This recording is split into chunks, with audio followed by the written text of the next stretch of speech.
Teater Sanggar Cerita mempersembahkan serial Sandiwara Radio Babat Tanah Leluhur.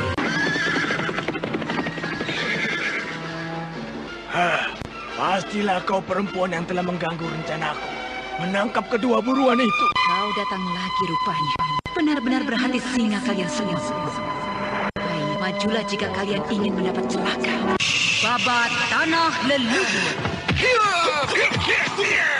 Sebuah kisah kolosal dari tanah leluhur ratusan tahun yang silam di tanah Pasundan yang diwarnai dengan kekerasan, ambisi, keserakahan, iri dan dengki, serta cita-cita dan cinta anak manusia. Tuan Barda, manusia-manusia jahat seperti mereka tidak pantas untuk dibiarkan menggila. Sudahlah. Manusia-manusia seperti mereka harus diberikan hajaran. Setan, perempuan nekat. Agaknya kaulah calon istri dari Tuan Barda. Apakah kau memang tidak ingin menjadi istri seorang saudagar? Babat Tanah Leluhur. Naskah disusun oleh Tisar Sponsen. Ide cerita Cece Suhyar. Teknik dan montase Yadi Enos. Musik oleh Haris Sabar dengan sutradara Thomas Age. Babat Tanah Leluhur didukung oleh artis-artis Sanggar Prativi. Chris Urspon sebagai Raden Sakapalwaguna, Mucus sebagai Kilanjo, Herman sebagai Arit Lungka, A.P. Burhan sebagai Surembangan, dan pembawa cerita Neni Sumardi.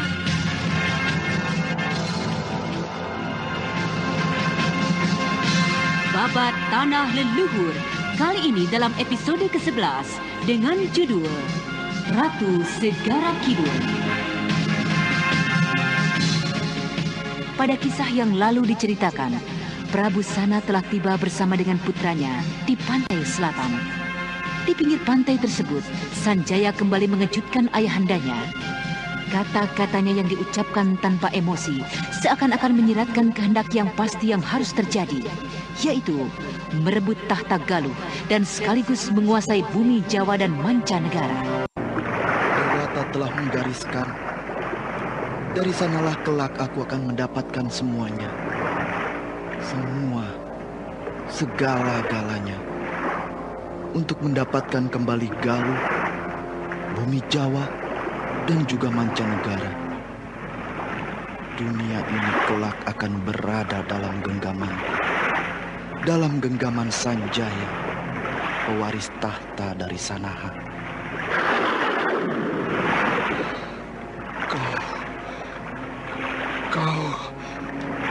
Apakah kau tidak rela dengan semua yang telah digariskan Siwa aku? Buanglah jauh-jauh sikap seperti itu, nak.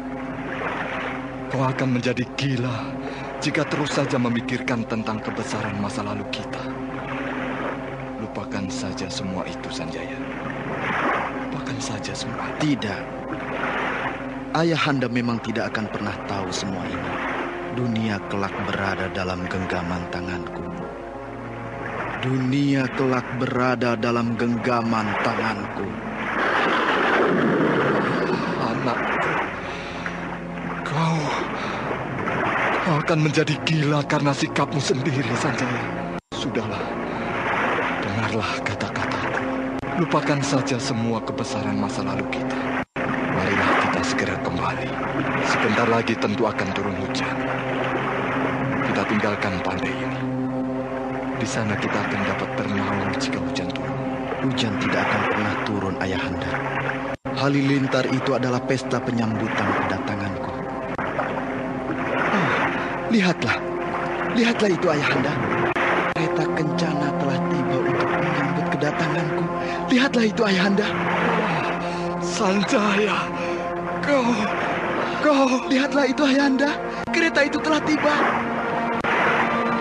Semula Prabu Sana tidak percaya dengan semua kata-kata putranya. Tapi ketika Sanjaya semakin melonjak-lonjak gembira, Prabu Sana memalingkan wajahnya ke arah tengah samudra. Dewata aku. Apakah tidak salah pandanganku ini? Itu di tengah samudra yang tengah menuju kemari. Wah, kereta kencana. Apakah kau telah menjadi gila sebagaimana putraku Sanjaya? Aku telah melihatnya.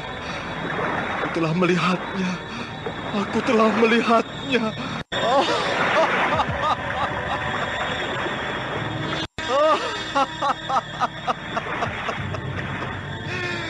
Kereta itu datang. Kereta itu datang untuk menyambutku.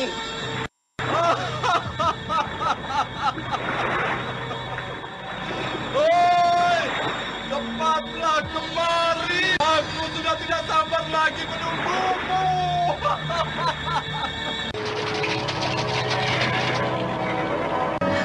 Telah datang. Ayolah, kita segera berangkat. Baiklah, aku telah siap. Perlahan-lahan, Sanjaya kemudian beranjak dari tempatnya berdiri menuju kereta kencana yang telah terbuka pintunya. Sementara itu, Prabu Sana memandanginya dengan tanpa kesadaran. Akan tetapi ketika Sanjaya putranya akan naik ke kereta, ingatannya seakan-akan kembali lagi. Tunggu! Tunggu, Sanjaya! Dan kemanakah kau? Dan kau? Siapakah kau ini? Lakukan kau? Apakah kau yang telah membuat putraku jadi berubah? Kemanakah akan kau bawa putraku itu, hai? Aku memang yang membuatnya jadi seperti itu. Aku juga yang telah menolong kalian dari kejaran orang-orang yang ingin membunuh kalian. Dan kau juga yang telah membongkar dan mengeluarkan jenazah istriku. Ya, benar. Aku yang telah melakukannya. Selamat tinggal. Ayo Sanjaya. Hai, tunggu dulu. Kau tidak boleh membawa putraku tanpa membawaku serta. Dan juga kau belum menerangkan siapakah dirimu ini sebenarnya. Apakah kau benar-benar ingin aku menjelaskan siapa diriku ini? Ya, katakanlah siapa dirimu.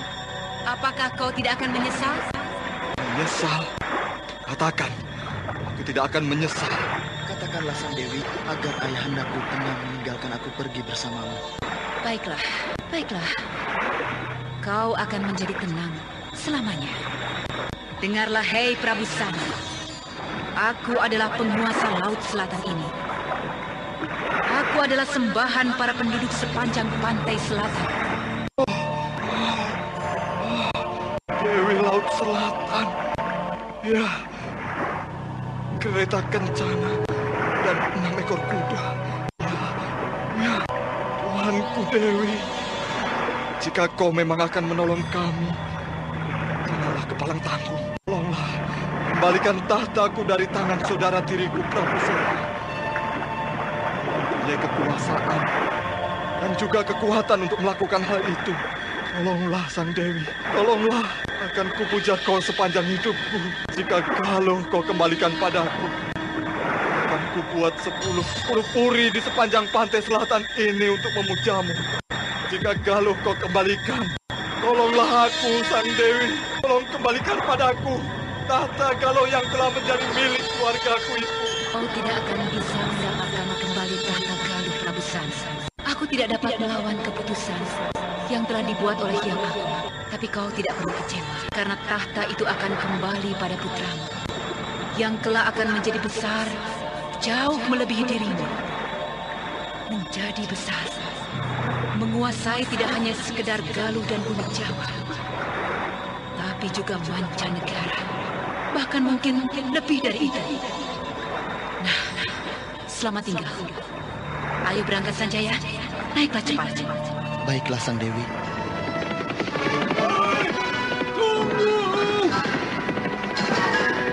Ketika Sanjaya hendak melangkah naik ke atas kereta kencana, dari kejauhan muncul serombongan laki-laki yang berkuda cepat mendatangi mereka. Pastilah kau perempuan yang telah mengganggu rencanaku menangkap kedua buruan itu. Kau datang lagi rupanya. Benar-benar berhati singa kalian semua. Baik, majulah jika kalian ingin mendapat celaka. Saya merasakan adanya getaran yang kuat dalam diri wanita itu. Dia memiliki kekuatan gaib yang hebat. Biarlah, saya akan mencoba dengan Paku Bina. Tahanlah dia sesaat. Baik, Ki Pakuraga. Hei, Wanita celaka, wanita usil. Kami dari perguruan Tangkuban Perahu tidak akan pernah tinggal diam jika ada satu kekuatan apapun yang mencoba membentur kami. Kau akan menyesal karena telah mencari perkara dengan kami. Kau tidak usah bicara berputar-putar. Aku tahu kau sedang mempersiapkan sesuatu untuk melawanku. Aku akan menunggunya. Oh, iya, bagus. Agaknya kau memang seorang wanita yang memiliki kekuatan dan juga sikap kesatria. Menyingkirlah Ki Pandu. Saya telah siap. Rombongan Ki Pandu yang semula menutupi Ki Pakuraga yang tengah menyiapkan paku binang segera menyingkir, dan kemudian dari belakang rombongan itu segera melesat sebuah paku besar sepanjang 1 jengkal ke arah wanita penguasa Laut Selatan. Kau hanya mencari celaka sendiri. Paku itu akan kembali padamu. Lihat saja.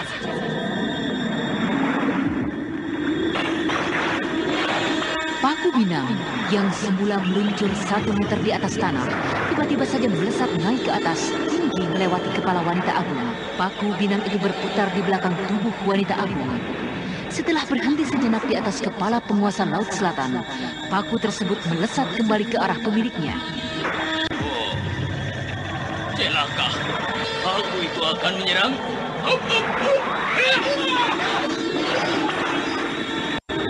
Sejenak, Ki Pandu Panjana dan seluruh anggota Tangkuban Perahu terhenyak dia membisu. Ki Pandu menjadi tersadar kembali ketika melihat kereta kencana itu telah meluncur menjauhi pantai selatan. Oh, iblis, setan. Wah, kita menghadapi seorang wanita penguasa Laut Selatan. Celaka. Segera tinggalkan tempat ini. Ayo. Ki Pandu Panjana yang telah menyadari dengan siapa ia berhadapan, segera memerintahkan anak buahnya untuk meninggalkan pantai selatan. Akan tetapi belum lagi mereka sempat meninggalkan pantai selatan. Awas, awas. Lari cepat. Ombak itu akan menggulung kalian. Lari. Bagaikan dikendalikan oleh kekuatan halus, ombak itu kemudian naik jauh ke tengah daratan, mengejar seluruh anak murid dari perguruan Tangkuban Perahu.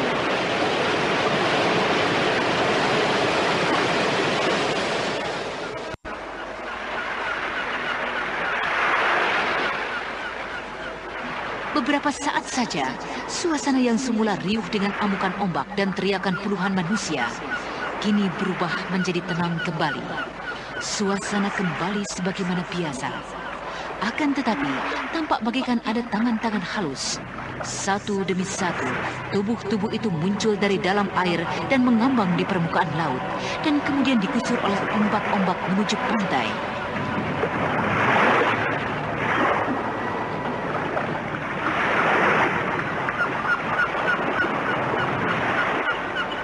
Tubuh-tubuh manusia yang berjumlah lebih dari 50 orang itu berserakan tidak bergerak. Tapi tiba-tiba salah seorang di antara mereka.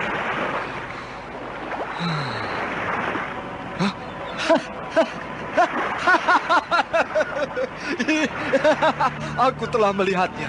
Aku telah melihatnya. Aku telah melihatnya. Aku. Putraku.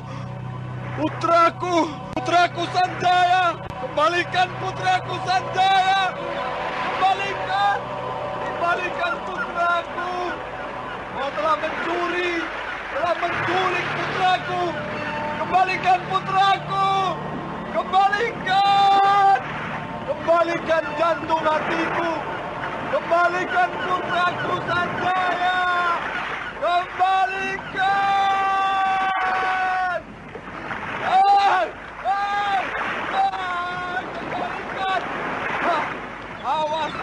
Awas kau. Kau harus mengembalikan putraku. Ya, putraku. Putraku.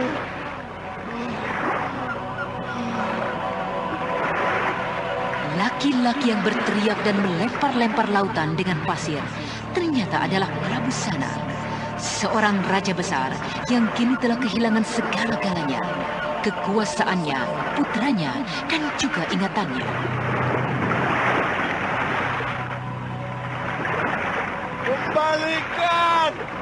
Kembalikan Kembalikan putraku. Kembalikan. Kembalikan putraku. Kau telah mencurinya. Kau telah mengambilnya dariku.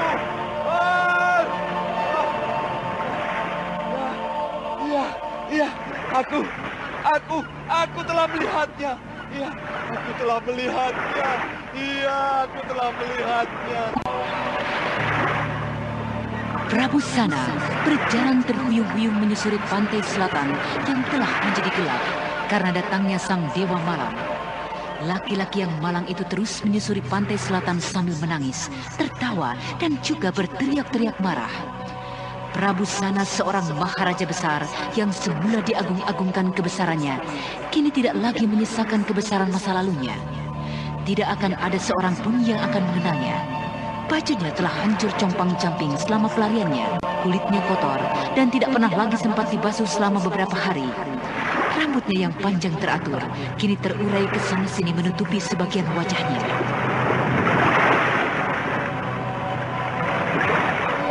Ya, aku telah melihatnya.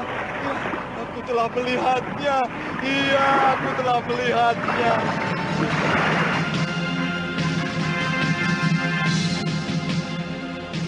Pada cerita yang telah lalu, Anting Wulan dikisahkan sedang menunggu hari pernikahannya dengan Loh Barda, saudagar terkaya dari kota Jatitujuh. Loh Barda yang semula tidak mengetahui tentang kepandaian silat dari Anting Wulan, kini mengetahuinya setelah gagal dalam usahanya untuk mengganggu Anting Wulan calon istrinya sebelum upacara pernikahan. Siapakah sebenarnya Anting Wulan calon istriku itu? Kelihatannya dia adalah seorang wanita pendekar. Jika begitu, pastilah dia adalah seorang pendekar wanita yang tengah berputus asa karena ditinggal kekasihnya.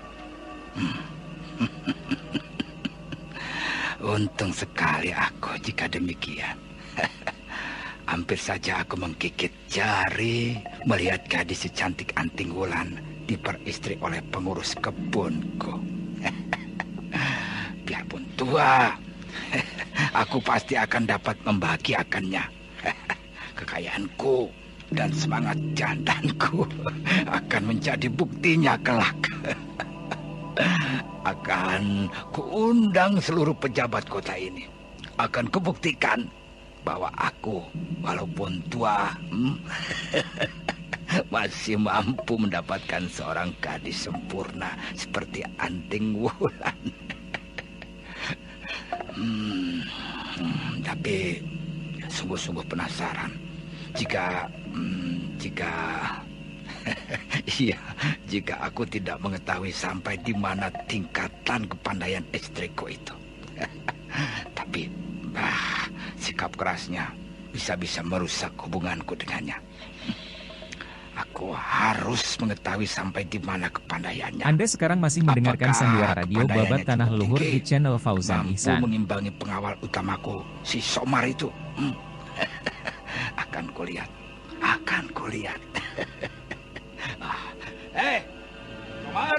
Somar! Panggilkan si Somar cepat!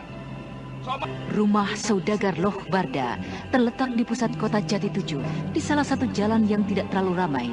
Rumah itu berdiri dengan megahnya, dengan dilengkapi berbagai ruang dan taman. Tidak kurang dari 20 orang pengawal penjaga rumah besar itu. Dan pada suatu malam, Tolong! Oh, Somar! Pengawal, tolong! Ada apa? Kau coba jaga jendela belakang kamar Tuan Barda. Dan kalian, bersiap di buka pintu depan. Biarkan aku bersama Dopak yang masuk melihat ke dalam. Tolong, kau pang. Dopak, tolong. Aduh, kalian semua. Aku akan melepaskan kepala majikan kalian. Aduh. Jika sampai ada yang berani maju dan mengganggu pekerjaanku. Mundur dan menjauh kalian. Sebenarnya, apa yang kalian hendak di sini? Pertanyaan yang sangat bodoh. Tentu saja kebesaran nama tuanmu telah mengundangku untuk datang kemari.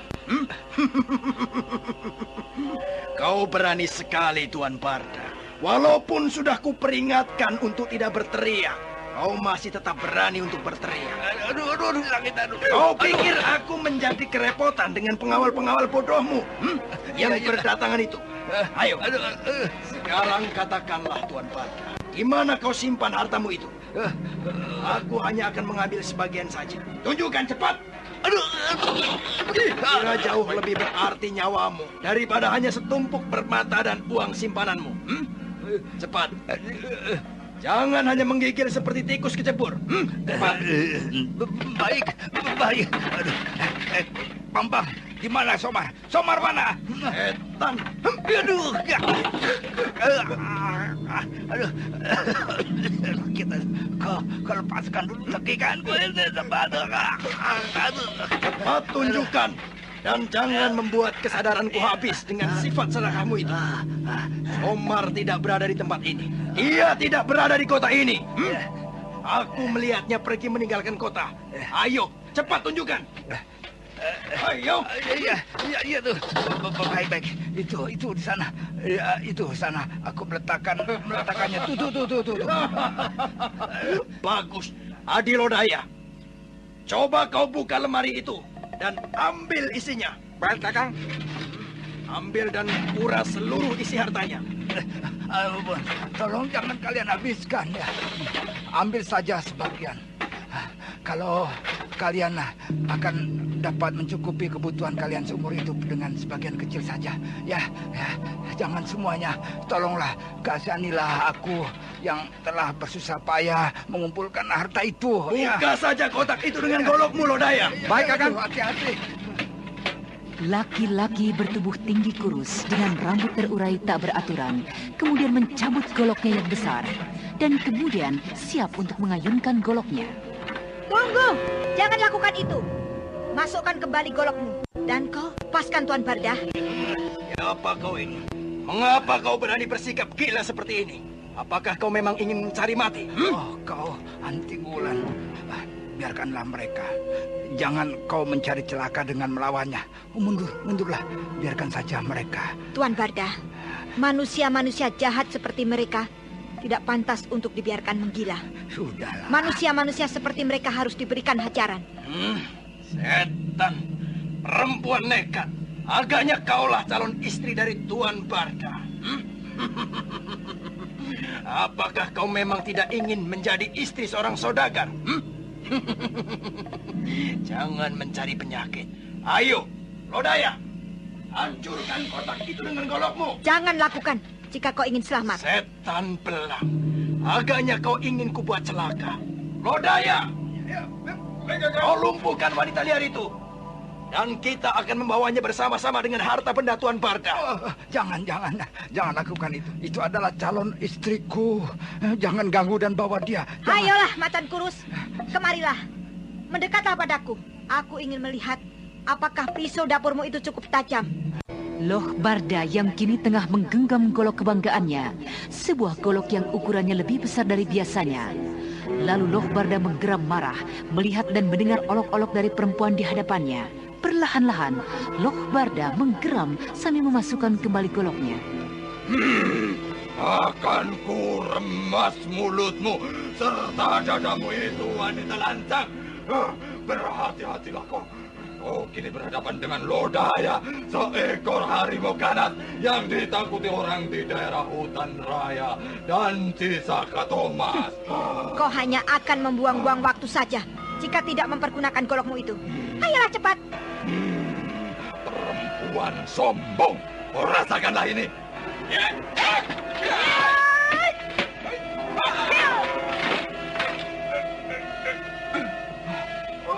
Oh, setan. Maaf, Kakang. Aku tidak dapat lagi memaafkan penghinaan-Nya, Kakang. Baik.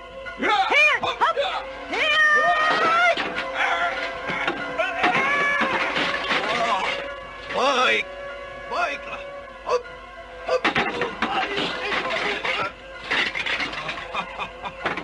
Diamlah kau di tempat ini. Aku akan menghabiskan wanita yang telah menghina saudaraku, Lodaya. Perempuan, rupanya kau mempunyai simpanan yang cukup hebat. Tapi kau akan menyesal telah membentur aku. Bajul hidung.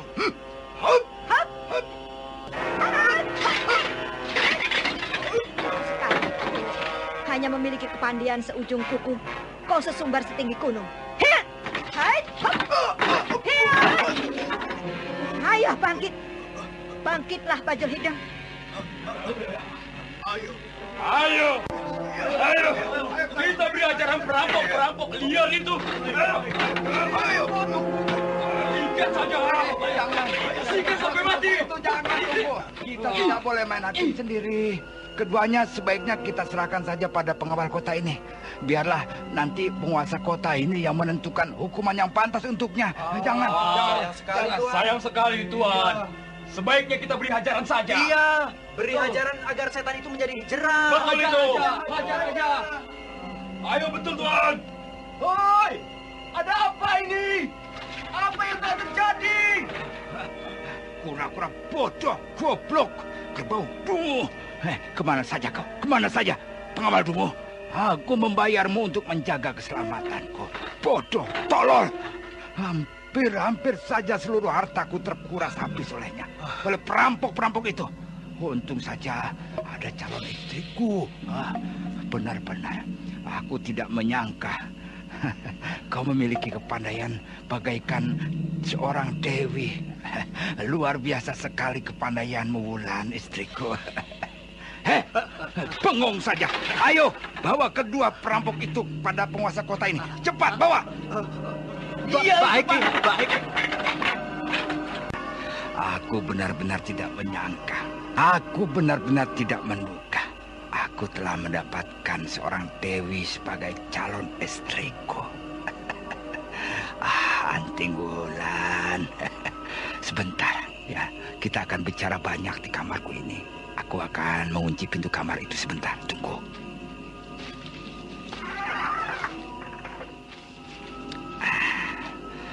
Nah, sekarang kita akan dapat bicara lebih leluasa.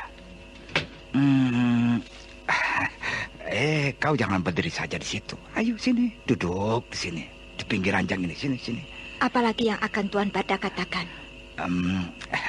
Wulan, maukah?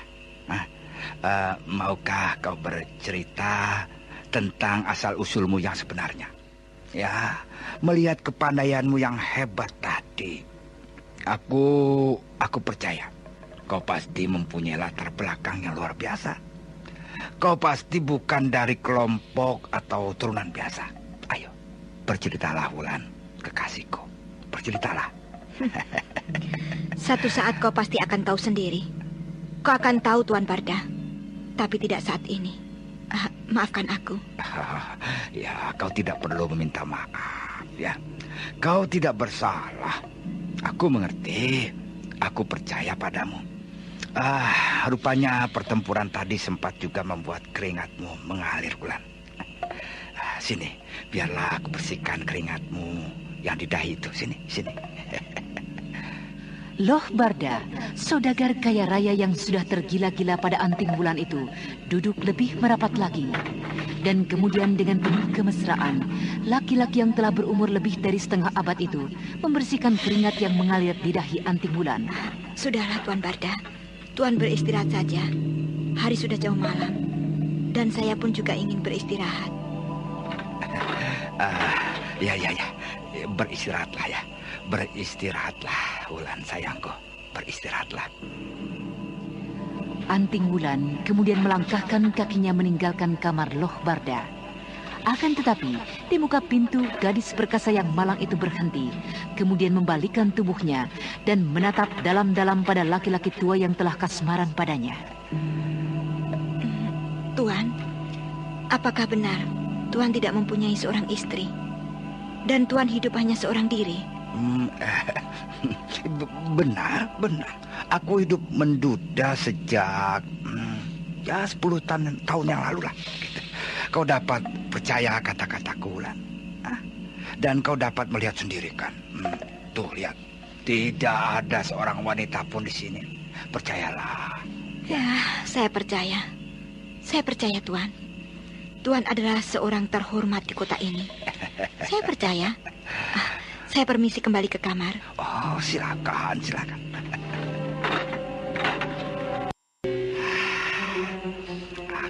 mendapatkan seorang dewi yang tanpa tanding. Seorang wanita cantik yang akan menjadi penghiburku, tapi juga sekaligus pelindungku. Benar-benar beruntung kau, Loh Barda. Beruntung sekali.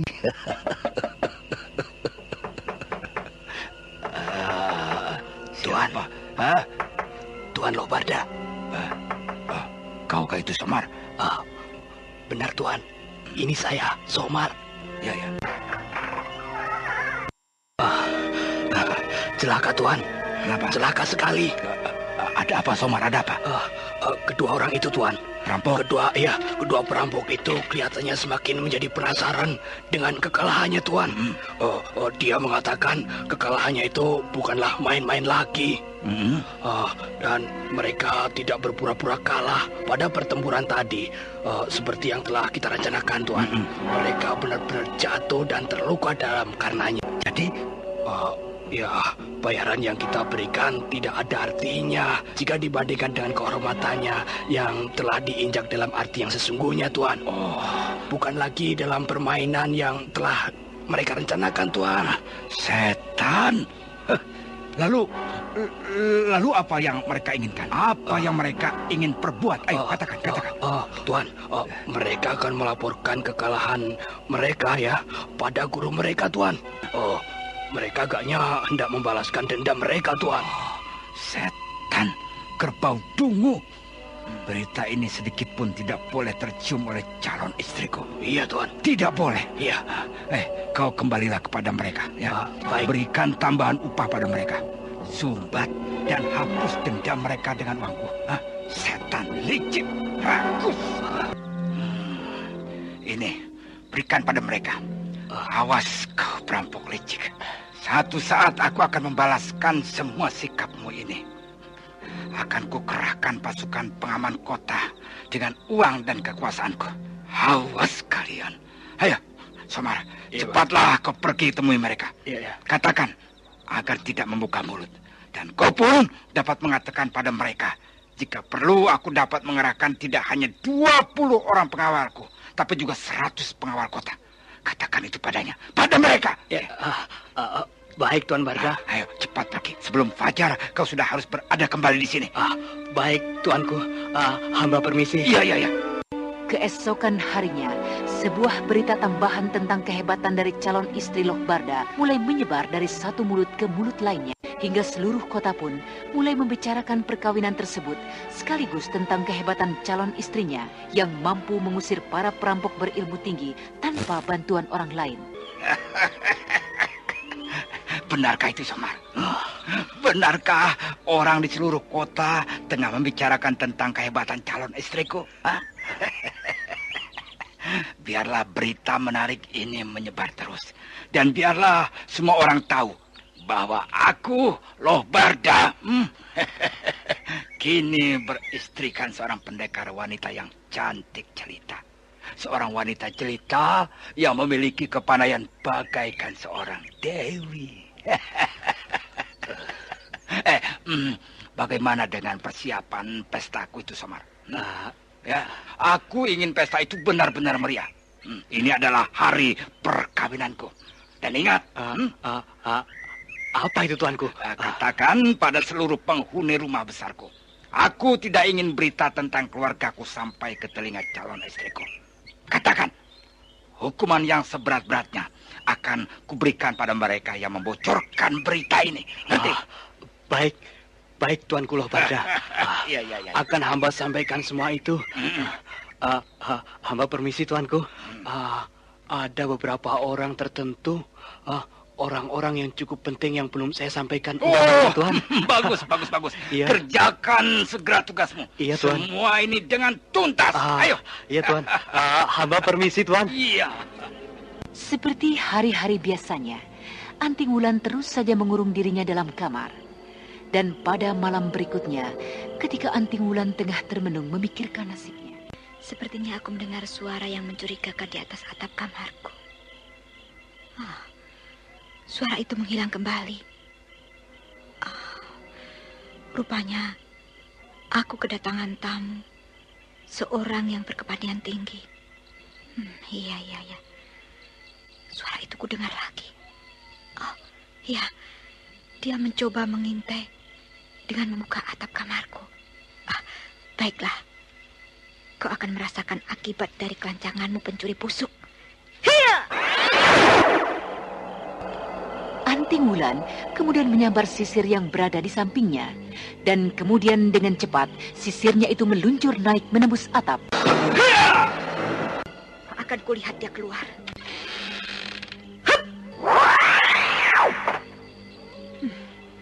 Setan belang. Rupanya pencuri busuk itu berhasil mengelakkan seranganku. Nah, itu dia bayangannya menuju selatan kota ini. Anda sekarang masih mendengarkan Sandiwara Radio Babat Tanah Luhur di channel Fauzan Ihsan. Dia menggunakan kidang mamprung sebagaimana aku. Baiklah, akan kulihat siapa dia. Anting Wulan yang merasa penasaran segera saja menambah kecepatannya dan sesaat kemudian. Berhenti kau pencuri licik!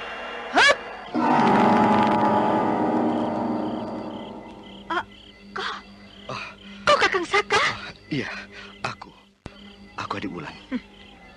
Mengapa kau berada di sini dan mengintip kamarku seperti seorang pencuri? Adik Wulan, sebenarnya aku ingin bertanya padamu. Apa sebenarnya yang terjadi pada dirimu? Aku mendengar cerita Sumbang tentang seorang wanita cantik jelita. Tentang seorang dewi yang berkepandaian tinggi yang akan menikah dengan seekor babi. Tutup mulutmu itu, Kakang Saka. Tutup mulutmu yang kotor. Kau adalah seorang kesatria. Kesatria ternama dari Gua Larang. Mengapa kau berani mengeluarkan kata-kata kotor seperti itu? Adik Wulan, aku tidak mengada-ada. Sama sekali tidak. Semua itu adalah berita-berita yang kudengar dibicarakan orang di warung-warung dan di jalan-jalan. Aku tidak mau mendengar cerita itu. Pergilah cepat dari sini. Kedatanganmu, kehadiranmu selalu saja membuat aku menjadi muak, sakit dadaku, gatal-gatal seluruh tubuhku. Pergilah dari kota ini. Jangan membuat persoalan denganku. Aku mengerti, Adik Wulan. Aku mengerti bahwa kau mencintaiku. Masih mencintaiku sebagaimana dulu. Cukup. Jangan mengungkit-ungkit lagi cerita itu. Tinggalkan tempat ini. Adik Wulan, mengapa kau jadi seperti ini? Mengapa kau jadi gila dan mau mengorbankan dirimu pada babi kotor itu? Pada laki-laki tua yang mata keranjang itu? Kakang, jangan kau teruskan lagi. Dia adalah calon suamiku. Dewata telah menentukannya. Dia adalah seorang laki-laki yang baik. Seorang laki-laki yang menyayangi diriku. Dia memperhatikan aku, memperhatikan diriku. Iya. Aku percaya setiap orang pasti akan mencintai dirimu, Adik Wulan. Karena kau cantik jelita. Kau seorang wanita yang rupawan. Bohong! Dusta! Laki-laki pendusta. Ku hajar kau. Tunggu, Wulan. Tunggu. Tunggu. Tunggu, Wulan. Tunggu. Tunggu, Adik Wulan. Ayo, bangkit laki-laki pendusta. Bangkit dan hadapi aku. Aku bersalah. Aku bersalah padamu, Adik Wulan. Karena kesalahanku, karena semua sikapku, kau jadi seperti ini. Maafkan aku, Wulan. Kasihan sekali kau. Kasihan. Kau mengasihi aku, Kakang Saka. Dengarlah, aku tidak butuh dengan semua rasa kasihanmu. Cepat tinggalkan tempat ini. Atau aku akan menghajarmu lebih parah lagi. Pergi! Tidak. Aku tidak akan meninggalkan tempat ini. Lebih baik aku di sini dan tewas di tanganmu daripada aku tinggalkan tempat ini dan menyaksikan perkawinan dari orang yang aku cintai. Apa? Apa yang kau katakan, Kakang? Apa yang kau katakan? Apa yang kau katakan? Adik Wulan, aku mencintaimu, Adik Wulan. Setan! Laki-laki hidung belang! Kau bunuh kau! Hiya! Kau bodoh kau. Laki-laki hidung belang. Tidak tahu malu. Perayu wanita. Kau bodoh kau. Anting Wulan segera mengangkat tangannya tinggi-tinggi, siap untuk melancarkan pukulannya. Akan tetapi, sesaat ia terhenyak ketika melihat tubuh laki-laki yang hendak dijadikan sasaran pukulannya tergeletak, diam tak bergerak. Laki-laki perayu. Tidak tahu malu. Laki-laki hidung belang. Kau hendak merayuku. Kau berani mengatakan cinta. Tidak tahu malu. Segera setelah Intan Pandini tiada, kau bersama dengan Teteh, dengan Neng, yang sudah kau anggap seperti saudaraku sendiri. Dan kini, setelah keduanya tidak ada lagi, setelah keduanya tewas, kau coba mendekati aku. Kau merayuku. Kau berani mengatakan cinta padaku. Dasar laki-laki hidung belang. Laki-laki perayu.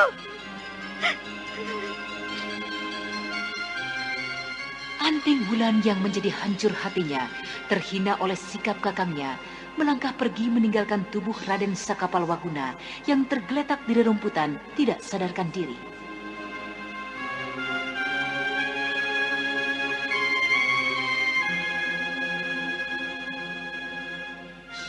Angin malam bertiup dingin, menyengat tulang. Kabut yang tebal melayang beberapa jengkal dari atas tubuh Raden Sakapalwaguna bagi serpihan-serpihan kapas yang putih. Beberapa saat kemudian, keheningan yang mencekam itu dipecahkan oleh rintihan dari Raden Sakapalwaguna. Aku telah berdosa padanya, menghancurkan hatinya dan juga harapannya. Apapun yang akan terjadi, bagaimana kerasnya Anting Wulan, harus kutundukkan. Kuluruskan semua sikapnya.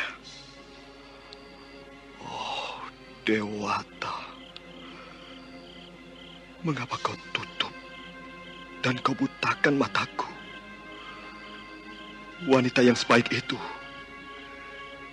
tidak pernah kulihat, tidak pernah kuperhatikan. Anting Wulan, aku bersumpah,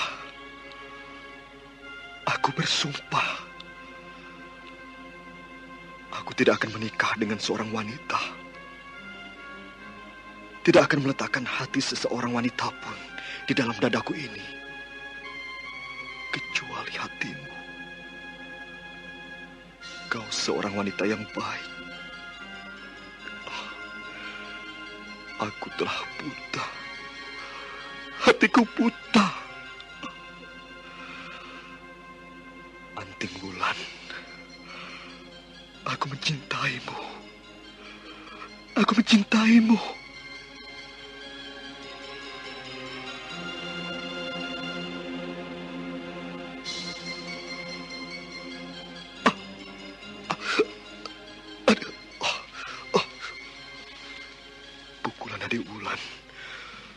Benar-benar luar biasa. Kemarahannya padaku tidak main-main. Aku akan meluruskan tindakan gila yang diambilnya karena kekecewaannya kepadaku.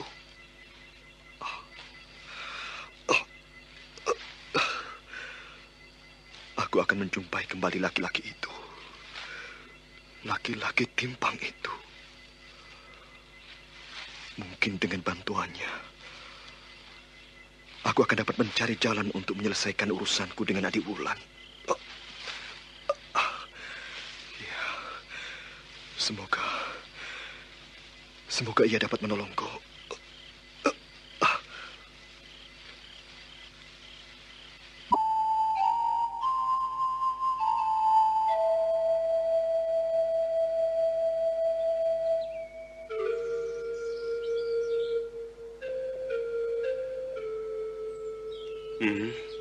Menolong Tuan? Apa maksud Tuan dengan menolong? Loh Barda majikan saya adalah seorang yang memiliki kekuasaan. Bagaimana mungkin Tuan akan dapat menumbuknya? Aku dapat. Dan tidak gentar menghadapinya. Walaupun ia mengerahkan seluruh pengawal-pengawalnya.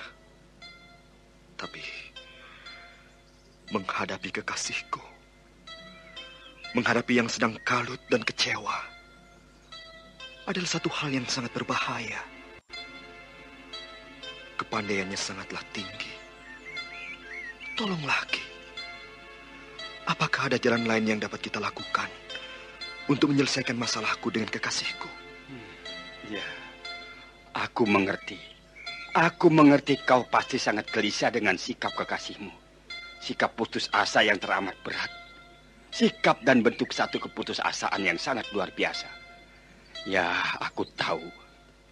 Aku menyadari ketika ia yang pernah kutolong langsung saja menanyakan tentang keluargaku.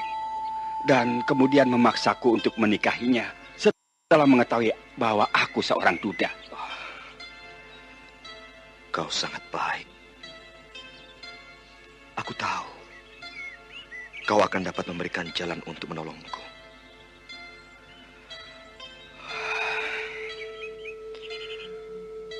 Aku yakin jalan itu pasti ada. Sebagaimana aku menemukan kota ini. Sebagaimana aku mendengar berita tentang dirinya. Dan juga mengetahui tentang dirimu. Tentang dirimu yang pertama kali menemuinya dari pembicaraan orang di warung. Iya. Aku akan menolongmu. Ayolah, kita keluar dari kota ini. Kita ke kota Batanghari. Ke kota Batanghari? Ya. Untuk apa? Di kota itu tersimpan kunci untuk Anda sekarang masih mendengarkan Sandiwara Radio Babat Tanah Luhur di channel Fauzan Ihsan. Seorang wanita tua bersama dengan seorang anak perempuannya yang baru berumur 18 tahun. Telah meninggalkan rumah besar ini. Meninggalkan Loh Barda dengan perasaan kecewa. Ya, kecewa karena sikap Loh Barda yang mata keranjang. Kecewa karena mengetahui bahwa Loh Barda mempunyai lebih dari satu wanita simpanan di desa sekitar kota ini. Jadi, wanita yang kau maksudkan itu adalah istri dari Loh Barda? Ya. Loh Barda mempunyai keluarga? Benar. Nah, marilah cepat dan jangan membuang waktu. Besok perayaan itu akan dimulai. Baik.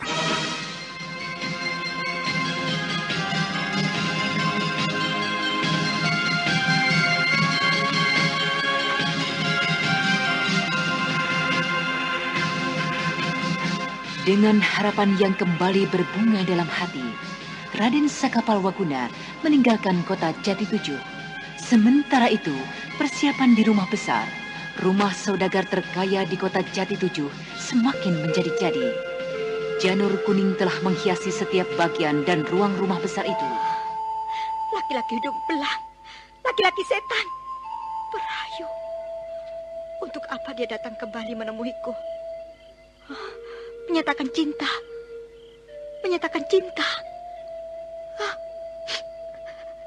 Benar-benar tidak tahu malu. Tidak tahu malu. Setelah tidak ada lagi wanita di sampingnya, kini dia mendekatiku dan mencoba untuk merayuku. Tidak, Kakak. Terlalu jauh kau telah menyakiti hatiku. Mungkin aku dapat melupakan semua umpatan dan makianmu dulu. Pada saat Intan Pandini terkapar jatuh karena ketidaksengajaanku. Juga mungkin aku dapat melupakan kepedihan hatiku melihat kau berdampingan dan menikah dengan Teteh. Tapi penolakan yang kau lakukan ketika kuberikan permata biru benar-benar teramat menyakitkan. Aku kira semuanya sudah selesai. Aku kira kau akan berpaling kembali padaku setelah kau kini seorang diri. Tapi kau menolak permata biru yang merupakan lambang cinta kasih. Persembahan cinta kasih dariku. Dari aku yang telah memendam cinta sejak bertahun-tahun yang lalu. Biarlah aku akan mencoba membina kebahagiaan dan cinta dari sisi lain. Dari sisi yang tidak pernah aku perhatikan. aku akan mencoba mencintai orang yang tidak pernah kudambakan. Tapi dari orang yang mencintai dan mendambakan diriku, aku akan mencobanya. Aku akan mencobanya. Aku yakin. Aku yakin. Aku akan menemukan kebahagiaan itu dari sisi yang lain. Dari seorang saudagar tua yang mencintaiku. Dari Loh Bardah.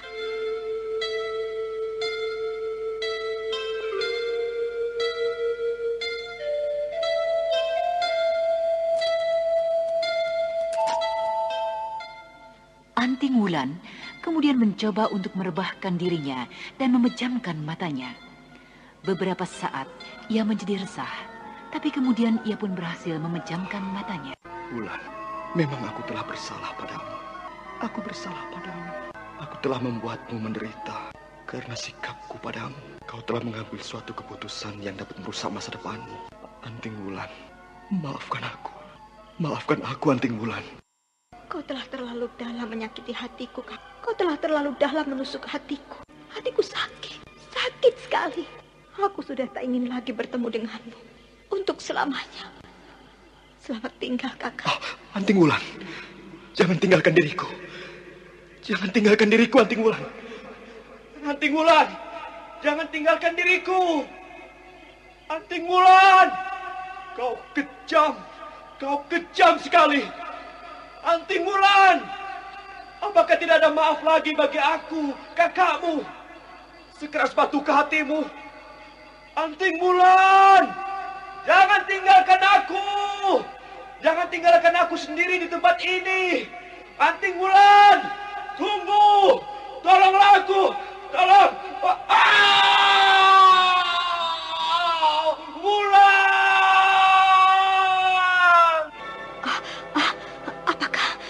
Apakah yang telah terjadi dengan dirinya? Diri Kakang Saka. Aku harus melihatnya. Aku harus melihatnya yang dalam keadaan terluka karena pukulanku. Aku tidak boleh membiarkannya sendiri dalam keadaan seperti itu. Di mana Kakang Saka? Mengapa aku tidak melihatnya di tempat ini? Bukankah baru saja aku tinggalkan di tempat ini? Jurang. Mengapa tiba-tiba saja ada jurang di sekitar tempat ini? Di manakah Kakang Saka? Apakah Kakang Saka jatuh ke dalam jurang ini?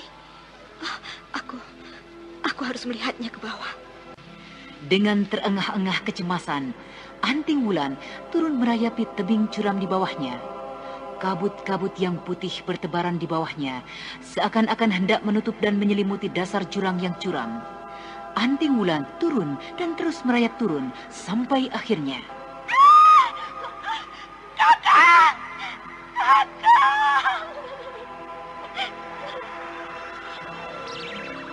Belum lagi tiba di dasar jurang yang curam, Anting Wulan melihat tubuh Raden Sakapalwaguna tertancap dahan kayu yang tumbuh di samping jurang. Dahan kayu itu menusuk hingga tembus tubuh Raden Sakapalwaguna. Sementara itu, darahnya masih terlihat mengucur jatuh, melayang hilang menembus kabut-kabut yang tebal di bawahnya. Kakak, mengapa jadi seperti ini? Aku berdosa padamu. Aku berdosa padamu, Kakak. Aku telah membuatmu jadi seperti ini. Maafkan aku, Kakak.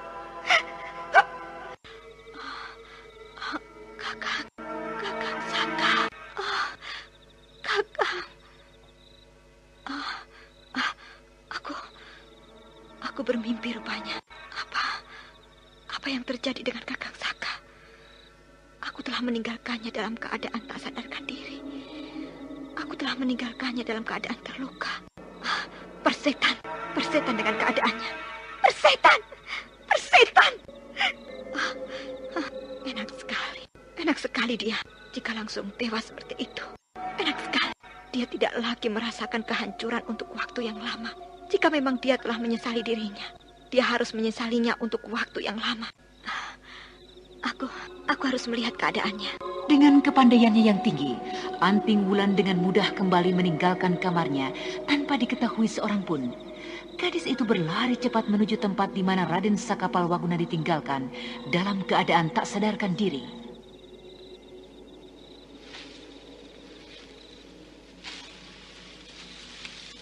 Di mana Kakang Saka? Mengapa tidak kujumpai tubuhnya di tempat ini? Apakah Kakang Saka telah sadar dari pingsannya dan kemudian pergi meninggalkan tempat ini? Coba, kulihat di sekitar tempat ini. Aku tidak mungkin mencarinya dengan teliti pada malam yang gelap seperti ini. Pandanganku terhalang oleh tebalnya kabut dan juga gelapnya malam. Kemanakah Kakang Saka? Apakah Kakang Saka? Tidak. Semua itu hanya mimpi. Tidak mungkin Kakang Saka akan mendapatkan kecelakaan yang seperti kubayangkan. Tidak ada jurang di sekitar sini. Dan juga tidak ada kemungkinan seorang pun menemukannya dalam keadaan pingsan di tempat gelap seperti ini. Hanya satu kemungkinan yang dapat terjadi. Kakang Saka sadar dan kemudian meninggalkan tempat ini. Semoga tidak terjadi hal seperti dalam mimpiku. Kemudian, Anting Wulan kembali ke rumah besar Loh Barda dan kembali mencoba untuk merebahkan dirinya, mencoba untuk memejamkan matanya. Tapi peristiwa-peristiwa yang telah dialami serta mimpinya membuatnya tidak dapat tidur. Baru setelah fajar menyingsing di ufuk timur, ia dapat memejamkan matanya dan pulas tertidur hingga tengah hari. Nona Anting Wulan. Nona Anting Wulan? Ada apa, Bik Sumira? Saya diperintahkan Juragan Barda untuk mengirimkan 2 orang tenaga yang pintar untuk merawat tubuh Nona. Untuk keperluan upacara besok, Juragan menghendaki agar tubuh Nona Wulan menjadi semakin berseri, semakin bercahaya. Di mana kedua orang itu? Suruh masuk saja. Aku baru saja bangun dari tidurku. Aku hendak mandi sebentar. Baiklah, Nona Wulan. Saya akan memanggilnya dan membawa masuk ke kamar Nona.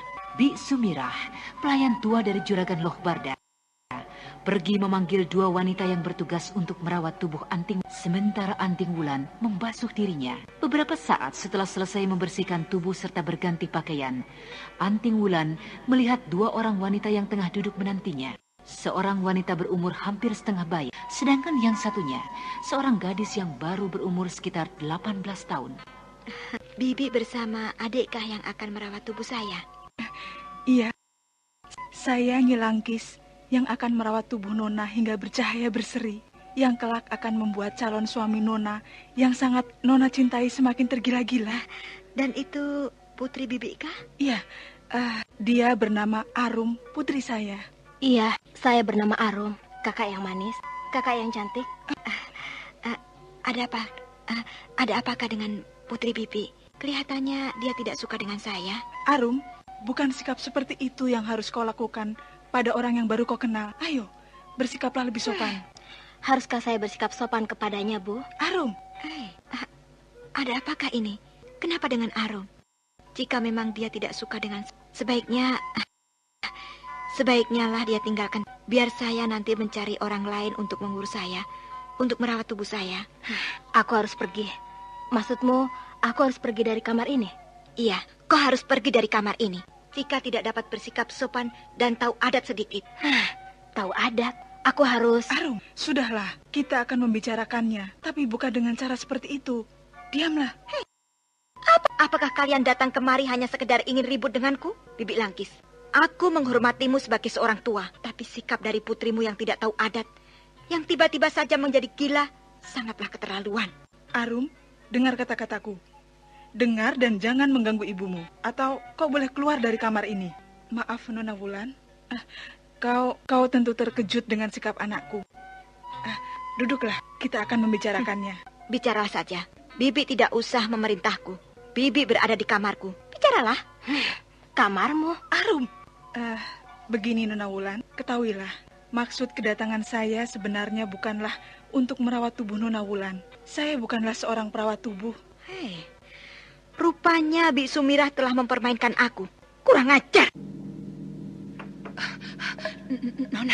Nona. Aduh, celaka Nona, celaka. Ada apa, Bi Sumira? Ada apa? Kenapa kau menjadi ketakutan seperti ini? Permainan apa yang sebenarnya sedang kau buat? Siapa orang ini? Ayo katakan, siapa mereka? Jangan kau membuat aku menjadi semakin marah dan menghajarmu. Ampun Nona Wulan, ampunkan saya. Sebenarnya mereka adalah... Wulan, bukalah sebentar pintu ini. Juragan datang, Nona, juragan datang. Anting Wulan masih saja tetap tidak mengerti dengan semua kejadian yang susul menyusul terjadi. Ia masih saja memandangi Bi Sumirah yang menjadi ketakutan sambil menyebut Nyi Langkis dengan panggilan Nyonya. Aduh, bagaimana ini Nona? Tolonglah selamatkan saya, Nona. Tenanglah Sumirah. Aku akan menyelesaikan semua ini hingga tuntas. Wulan, sedang apakah kau di dalam? Ayo, mengapa lama sekali kau bukakan pintu ini? Wulan? Bukakan pintu itu, Sumirah. Tapi, saya takut. Bukalah. Nyawaku akan kupertaruhkan untuk keselamatanmu. Bukalah, jangan takut. Baiklah.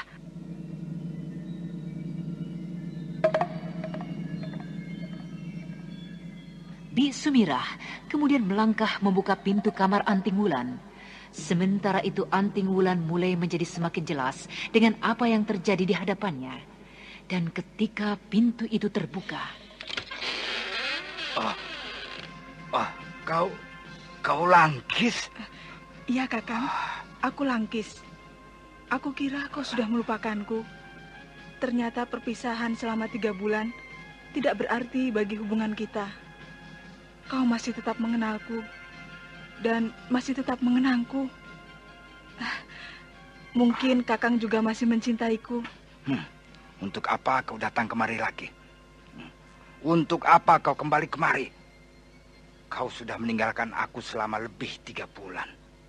Kau sudah melepaskan tanggung jawabmu sebagai seorang istri. Karena itu, aku sudah memutuskan untuk mencari penggantimu. Aku sudah menentukan pilihan yang terbaik. Seorang wanita yang cantik jelita, yang menyayangi diriku. Ini dia calon istriku, Anting Wulan. Menyingkirlah, babi gendut.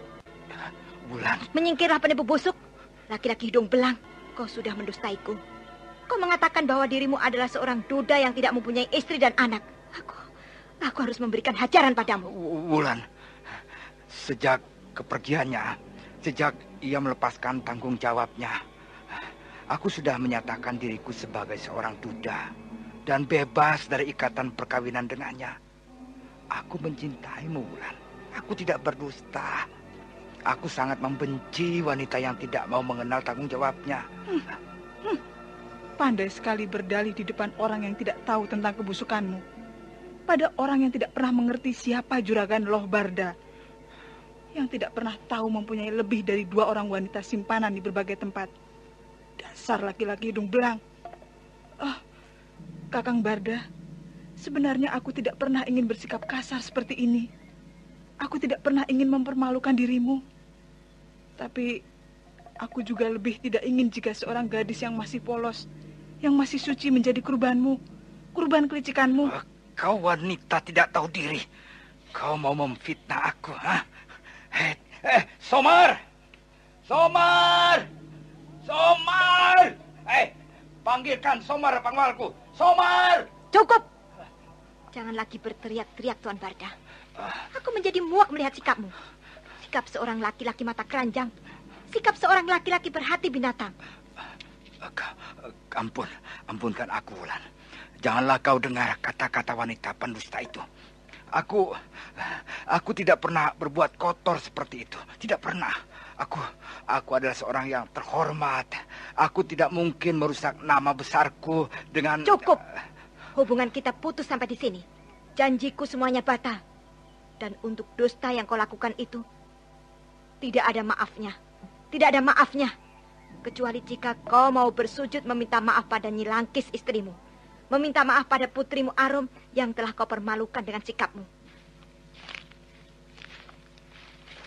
Ada apa, Tuan? Ada Diam apa? kau di situ, Kerbodungu. Cepat. Putuskan sikapmu sebelum aku hilang kesabaran. Cepat. Oh, aku mencintaimu, Wulan. Sungguh aku mencintaimu. Manusia tidak tahu malu. Kau benar-benar minta ku hajar. Hiya. Cepat. Mohon maaf dari Nyi Langkis yang telah kau sakiti hatinya. Sudahlah, Nona. Sudahlah. Tidak ada artinya aku kembali padanya. Pada laki-laki yang tidak mengharapkan diriku lagi. Biarkanlah dia mengambil sikap yang lain, Nona. Kau menangis? Kau menangis, Lobarda. Saudagar kaya raya. Kau menangis. Di mana kekuasaan yang kau miliki? Maafkan aku. Maafkan aku, Langkis. Aku menyesali semua perbuatanku. Maukah kau memaafkan aku, Langkis? Aku berjanji, Langkis. Tidak. Tidak usah kau berjanji.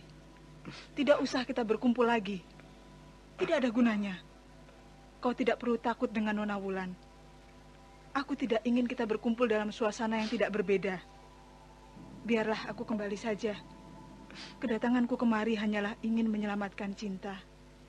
Menyelamatkan sebuah cinta berjalan tertatih di pinggir sebuah jurang curam.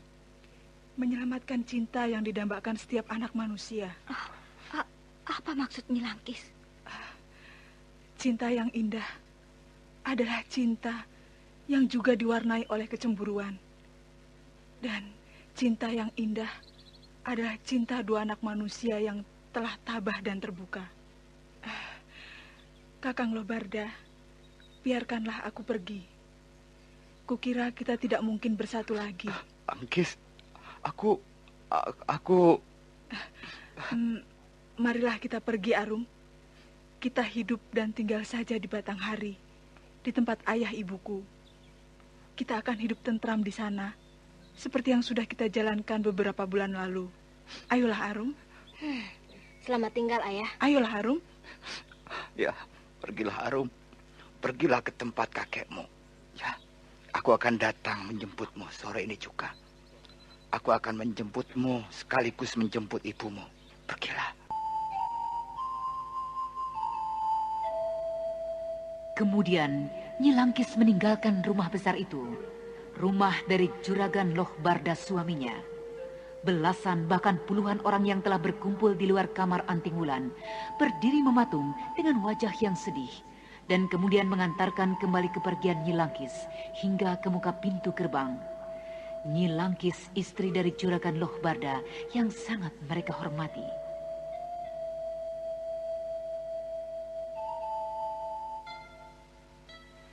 Sementara itu, Loh Barda tetap terduduk lemas dan mengantarkan kepergian istri dan anaknya dengan pandangannya saja. Sesaat setelah Nyi Langkis hilang dari pandangannya, Loh Barda teringat kembali pada Anting Wulan. Tapi ketika ia berpaling, Anting Wulan sudah tidak ditemukannya kembali dalam kamarnya. Kemanakah dia pergi? Oh, siapakah gadis itu sesungguhnya? Seorang perikah? Bidadari yang turun untuk menyadarkan kekeliruanku. Aku harus mempersiapkan segala keperluanku. Pesta itu akan tetap kulaksanakan. Akan kuperkenalkan pada semua undanganku. Istriku yang kucintai. Istriku yang selama ini selalu kusembunyikan di dalam kamar. Di dalam dapur. Di belakang rumah. Ya, akan kutunjukkan Langkis istriku. Somar, ayo bangkit. Persiapkan segera seluruh pengawal. Kita akan menjemput Nyonya Besar. Menjemputnya dan besok kawin perak. Tapi apa? Tubuh saya tidak dapat digerakkan, Tuan. Kenapa bisa seperti itu? Nona Wulan yang telah membuatnya seperti ini, Tuan. Dasar kerbau dungu. Aku tunggu kau di depan gerbang dan urus dirimu sendiri. Ya. Tapi Tuan, sudah. Sementara itu, Anting Wulan pergi meninggalkan rumah saudagar Loh Barda dengan membawa kembali si tunggul kudanya. Anting Wulan berkuda hingga tiba di sebuah hutan yang sepi. Setelah membiarkan si Tunggul beristirahat mencari makan dan minum, Anting Wulan duduk lemas seorang diri. Sesaat setelah melamun memikirkan nasibnya, terdengar isak sedih dari mulutnya, dan kemudian kedua tangannya menutup wajahnya. Tanpa sadar, kesedihannya kembali naik dan memuncak. Isak tangisnya berderai lepas tak tertahan lagi. Oh, Dewata aku, Dewata penguasa sumber air suci sembahanku. Mengapa jadi seperti ini nasibku? Kok, Kakang Saka, kau tidak apa-apa, Kakang? Tidak apa-apa. Apa maksudmu? Tidak. Aku... Apa maumu datang menemuiku lagi, Kakang? Aku datang kembali untuk menyampaikan maksudku. Untuk menyampaikan perasaanku. Aku ingin kau mengetahuinya, Wulan. Aku ingin kau tahu bahwa aku tidak berdusta. Baiklah, aku sudah mengetahuinya. Sekarang, apalagi maumu? Aku ingin bersama-sama lagi denganmu, Wulan. Bersama-sama lagi seperti waktu dulu. Saat-saat indah ketika kita bersama-sama dengan Kakang Seta dan Adi Dampuawu. Aku ingin bersama-sama lagi dan tidak ingin berpisah untuk selama-lamanya. Aku ingin selalu berdampingan denganmu. Aku mencintaimu, Adi Wulan. Jangan kau sebut-sebut tentang cinta lagi, Kakang. Aku muak mendengar kalimat itu. Kata itu keluar dari mulutmu. Pergi sebelum pukulanku kembali mendera tubuhmu. Wulan, aku rela mati, Wulan. Aku rela mati untuk menebus dosaku pada dirimu. Percayalah, yang ada dalam diriku saat ini bukanlah rasa kasihan dan bukan juga satu bentuk penebusan dosa semata. Tetapi sesungguhnya lah aku mencintaimu. Aku mencintaimu dengan seluruh ragaku, dengan seluruh jiwaku. Lalu bagaimana dengan cintamu pada Intan Pandini? Adi Wulan, Intan sudah tiada. Mengapa kau menyebut dan membandingkan cintaku pada dirinya? Apakah semudah itu cinta dapat hilang dari dalam jiwamu? Wulan. Dari dalam dirimu? Wulan. Aku memang mencintai Intan Pandini dengan sepenuh jiwa ragaku. Aku mencintainya. Aku tidak mendustaimu. Tapi saat ini ia telah tiada. Sudah sekian lama dia meninggal. Cinta itu memang tidak pupus dan hilang seluruhnya. Bekas dari cinta itu masih menggurat dalam sanubariku. Aku sangat mencintainya. Sangat mencintainya, Wulan. Tapi itu dulu. Lalu bagaimana dengan Teteh? Aku tidak mencintainya. Dan juga tidak pernah mencoba mencintainya. Aku tidak pernah tahu tentang perkawinan itu. Aku menyadari semuanya. Mengetahui semuanya. Saat Mananeng sedang berada dalam keadaan sekarat. Demi Dewata penguasa sumber air suci sembahan kita bersama. Dalam hatiku, di antara puing-puing cintaku pada Intan Pandini yang mulai lenyap, telah tumbuh tunas baru. Tunas cinta yang tidak kalah ganasnya membakar dadaku, membakar jiwaku. Aku mencintaimu, Wulan.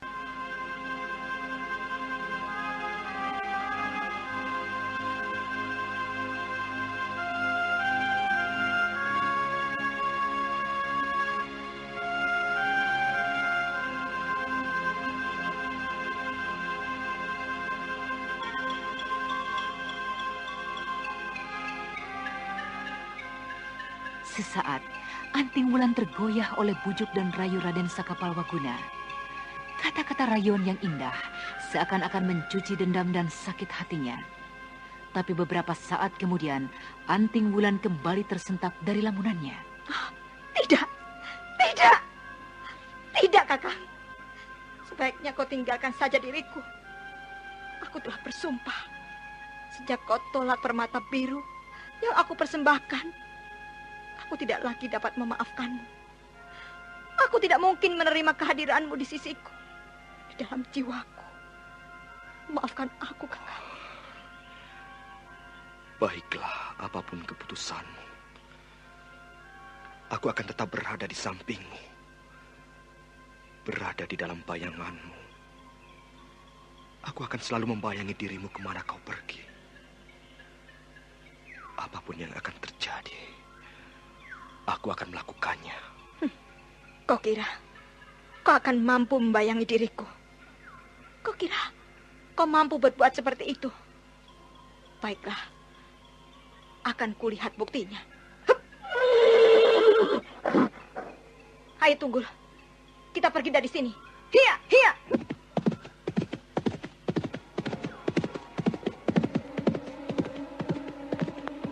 Anting Wulan melarikan kudanya dengan kencangnya, melarikan si Tunggul bagaikan burung Garuda yang melayang tanpa menyentuh tanah. Sebentar saja, Anting Wulan berhasil meninggalkan Raden Sakapalwaguna.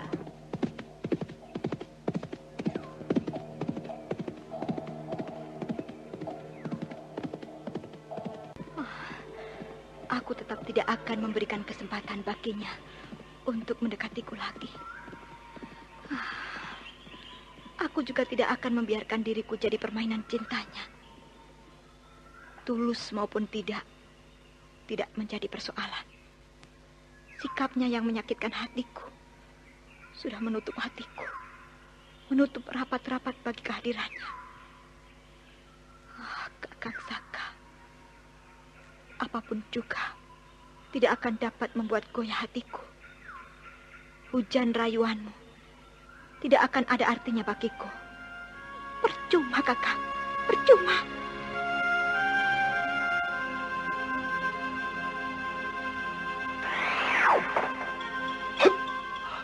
Adik Wulan.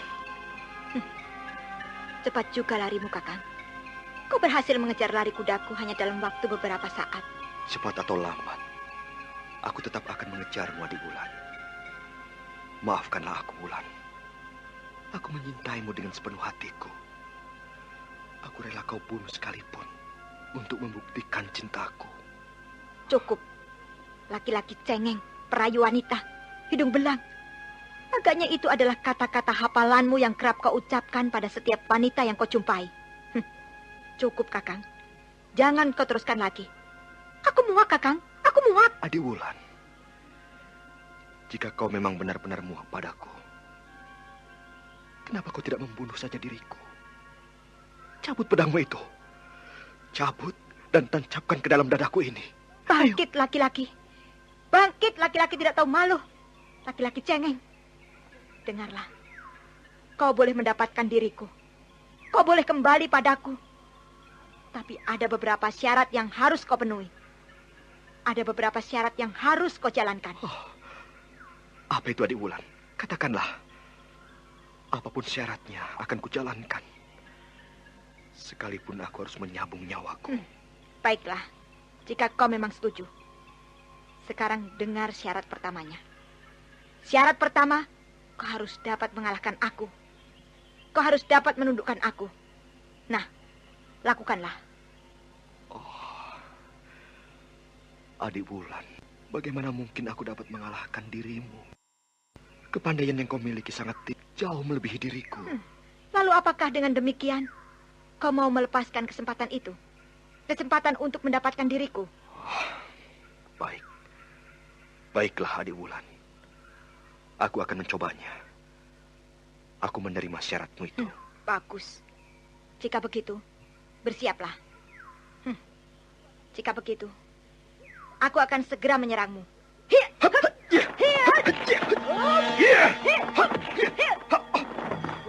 Kini kau lebih mirip dengan laki-laki, Kakang. Jagalah serangan-seranganku berikutnya.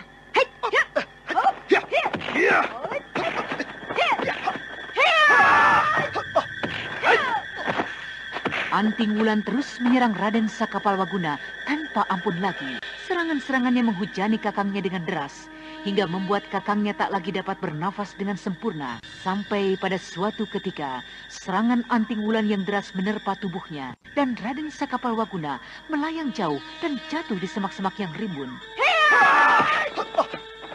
Ayo, bangunlah, Kakang. Bangunlah. Jika kau memang ingin mendapatkan diriku, jika kau ingin mendapatkan kembali cintamu, bangun. Seranglah aku. Bersikaplah sebagaimana seorang laki-laki jantan. Kau hebat sekali, Adik Wulan. Agaknya aku tidak akan mungkin berhasil mendapatkan cintamu. Tapi apapun yang akan terjadi, aku akan terus mengikutimu. Mengikutimu hingga ajalku tiba. Aku harus mendapatkan dirimu dan sekaligus cintamu. Kau tidak akan dapatkan semua itu tanpa membuktikan kejantananmu. Tanggalkan kecengenganmu. Ayo, bangkitlah. Bangkitlah, Kakang. Baik. Baik, Adiwulan. Bersiaplah, Adiwulan. Aku akan menyerangmu kembali. Raden Sakapalwaguna kemudian berdiri dengan gontai. Kedua kakinya gemetar. Akan tetapi Raden Sakapalwaguna berusaha untuk tetap bertahan. Tapi akhirnya laki-laki itu jatuh terkapar tak sadarkan diri.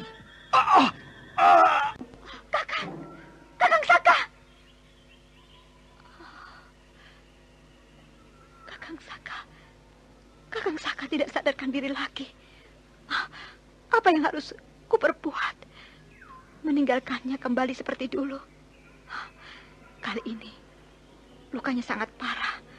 Jauh lebih parah dari beberapa hari yang lalu. Biarlah, aku akan mencoba untuk menyadarkannya.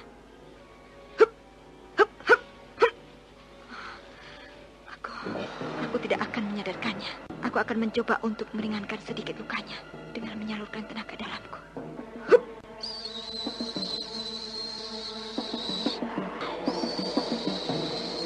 Beberapa saat, Anting Wulan menyalurkan tenaga saktinya ke tubuh Raden Sakapalwaguna. Wajah Raden Sakapalwaguna yang semula memutih bagaikan kapas, perlahan-lahan menjadi merah kembali bersemu dengan darah. Dan nafasnya yang semula hampir tidak terdengar, kini mulai terdengar dan beraturan kembali.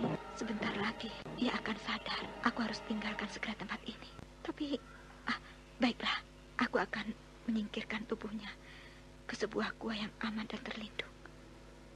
Anting Wulan mengangkat tubuh kakangnya dan kemudian melesat ke depan. Setelah beberapa saat berputar-putar, Anting Wulan berhasil menemukan sebuah gua yang cukup besar untuk beristirahat kakangnya. Dipandangnya kakangnya dengan perasaan yang tidak menentu. Tetes-tetes air mata mulai membasahi pipinya. Setelah beberapa saat termangu di hadapan tubuh kakangnya, Anting Wulan kemudian mengeluarkan sebuah buku kecil. Sebuah kitab kecil yang terbuat dari kulit hewan. Setelah meletakkan kitab itu di samping tubuh kakangnya, Anting Wulan melesat meninggalkan gua itu.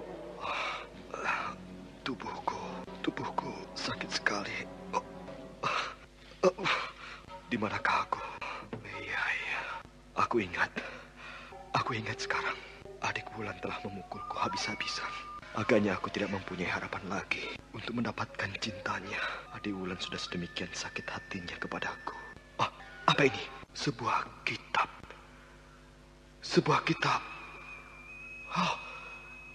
Jala Sukma. Sepertinya aku telah mendengar. Telah pernah melihat kitab ini. Di mana aku melihat kitab ini? Dadaku sakit sekali. Aku akan mencoba untuk meringankan rasa sakit ini dengan tenaga saktiku.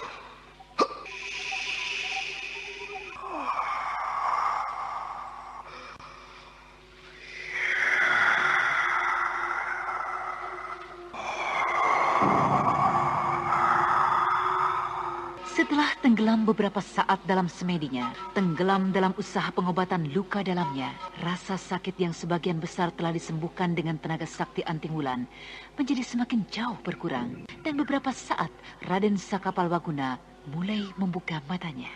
Rasa sakitku kini sudah semakin jauh berkurang. Aku sudah dapat menarik nafas tanpa nyeri lagi di dalam dadaku. Ya, aku ingat sekarang. Jala Sukma. Bukankah ini kitab dari adik Wulan? Iya. Kitab ini didapatkan adik Wulan dari kakek Kaliman. Kakek dari adik Wulan sendiri. Tapi bagaimana kitab ini bisa berada di tempat ini? Bagaimana bisa tiba-tiba kitab ini berada di tempatku ini? Dan juga aku pun sebelumnya bukan berada di tempat ini. Aneh sekali. Siapakah yang telah membawaku ke tempat ini? Apakah mungkin adik Wulan yang telah membawaku ke tempat ini? Tidak, kukira tidak mungkin. Adik Wulan demikian membenciku. Bagaimana mungkin ia mau membawaku kemari? Menolongku membawa ke dalam gua ini? Tidak mungkin.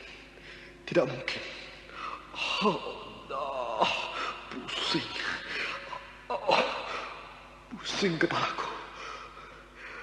Rasa-rasanya ingin pecah kepalaku ini. Jika adik Wulan tidak mungkin membawaku kemari, lalu kitab, bukankah ini kitab adik Wulan? Pusing aku. Sebaiknya kulempar jauh-jauh saja semua pikiran-pikiran yang membuatku pusing. Akan kuterima apa saja yang akan terjadi dengan diriku.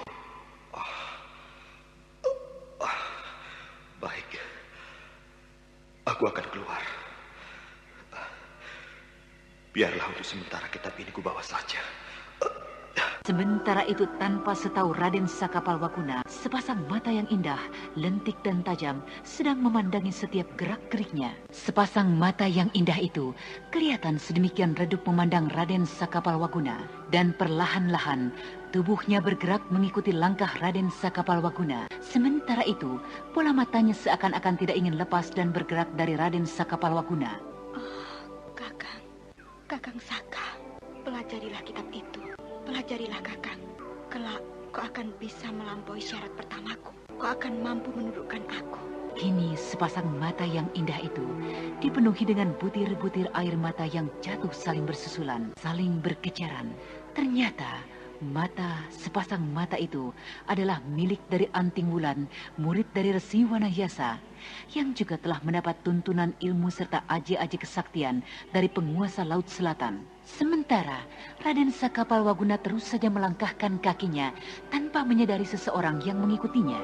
Kemana aku harus berjalan? Mudah-mudahan Dewata akan menunjukkan jalan yang tepat agar dapat kutemui kembali adik Wulan. Entah mengapa, hatiku tiba-tiba saja tergerak untuk mempelajari ilmu dari kitab ini. Kitab ini pastilah sudah menjadi jodohku. Apapun alasannya, aku akan mempelajarinya.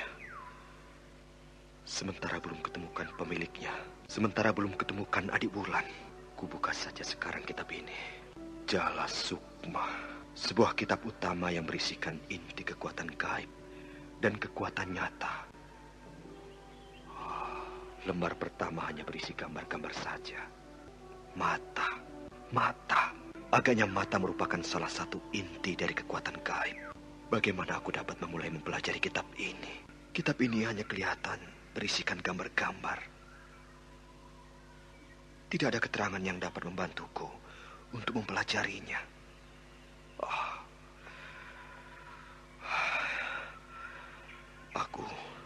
Aku harus dapat menguasai apa yang terisi di dalam kitab ini. Aku yakin ini bukanlah kitab sembarangan.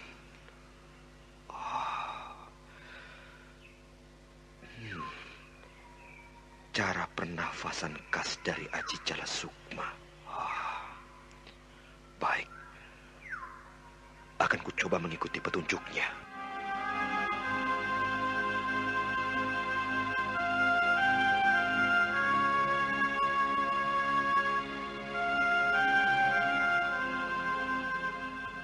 Kemudian Raden Sakapalwaguna mencoba untuk mengikuti petunjuk-petunjuk gambar dalam kitab Jala Sukma. Tapi beberapa saat kemudian Raden Sakapalwaguna berteriak-teriak kesakitan. Raden Sakapalwaguna berteriak-teriak bagai seekor kerbau yang tengah disembelih. Nah, para pendengar sekalian, apakah yang sebenarnya terjadi dengan Raden Sakapalwaguna? Untuk mengetahui jawabannya, ikutilah kisah Babat Tanah Leluhur ini dalam episode ke-12, Kebangkitan Mataram Hindu. Sampai jumpa.